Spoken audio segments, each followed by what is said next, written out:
You are hurting your baby, and you don't even know it. Every day, with the best intentions. That phone you hand them to make them stop crying. That tone in your voice when they won't stop. That pile of toys you bought because you wanted the best for them. You did all of it out of love. But science is saying some of these things are affecting your baby's brain, their emotions, their development from the inside. Today, I'm going to tell you 5 daily habits that happen in almost every home and that are hurting your baby without anyone realizing it.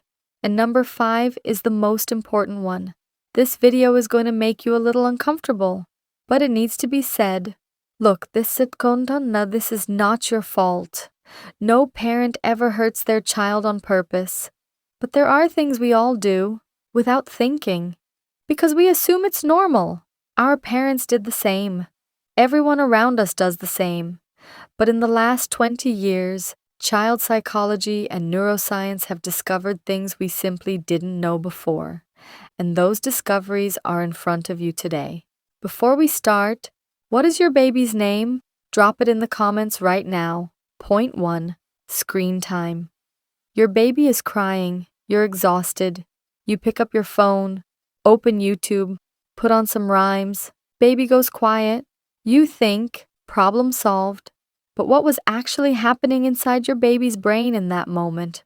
The American Academy of Pediatrics says screen exposure directly affects brain development in babies under 18 months. How?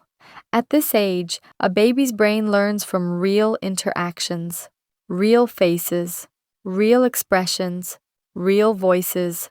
What happens on a screen? It's too fast, too colorful, too loud. Their brain can't process it, but it gets pulled toward it anyway. And the more they look at the screen, the less they look at you, your expressions, the rise and fall of your voice, the love in your eyes when you look at them. These are the things that actually develop their brain, not the screen. You. So next time your baby cries, pause for 1 second before reaching for the phone, because what's in point 2 happens in even more homes. Point 2, loud voice. You remember this moment. Your baby knocked something over, or wouldn't stop crying, or did something they shouldn't have, and your voice suddenly got louder. No! Leave that! Or maybe just a sharp tone, a harsh sound. You thought, they're a baby, they won't remember, but a baby's brain doesn't forget. Research from the University of Pittsburgh found that when babies hear a sudden loud or harsh voice, their amygdala activates. The amygdala is the part of the brain that registers danger, meaning, when you raise your voice, your baby literally feels like they're in danger. Their cortisol, the stress hormone, spikes.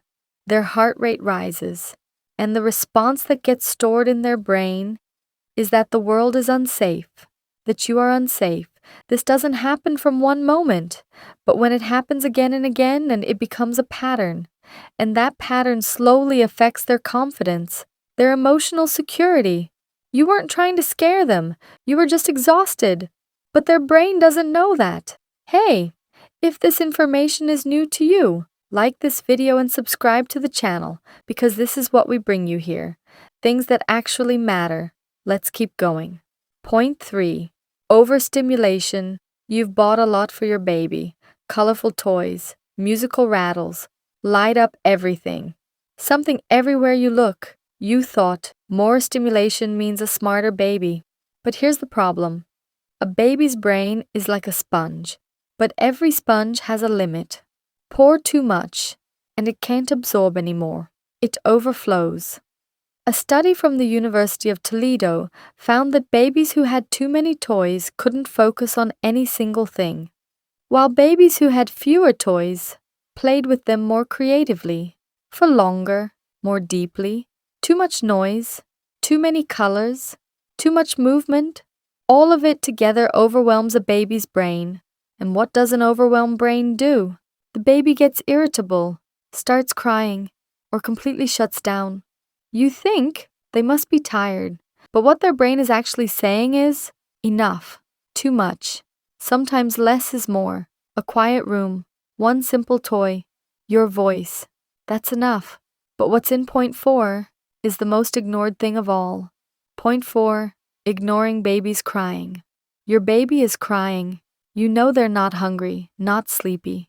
Diaper is fine, so you think, let them cry it out. They'll calm down on their own. Crying it out, a lot of people do this. But what science says here will stop you.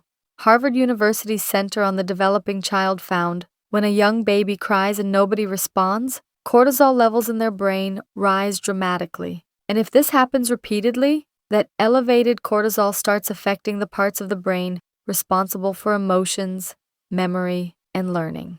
A baby's cry is communication. They're calling out to you. They're saying, I need you. And when you don't come, they learn that their needs don't matter. That lesson, one you never meant to teach, gets stored in their brain. You were busy. You were tired. But for them, that moment was everything. Now point 5. This one is the most emotional.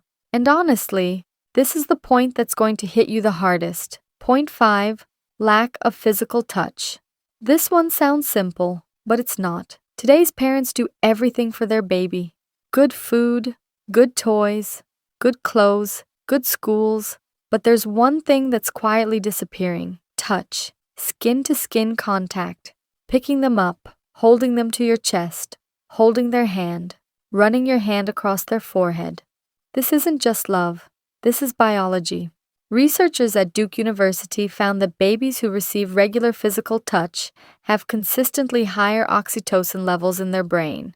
Oxytocin, the hormone that creates feelings of safety, builds trust, gives emotional stability.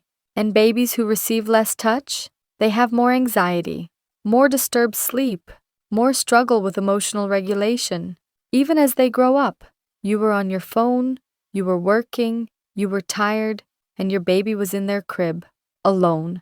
They weren't crying, so you thought, they're fine. But they were missing you, your touch, your warmth, your smell, everything that tells them, you're safe, I am here. Your baby doesn't need the most expensive thing in the world. They need you, just you.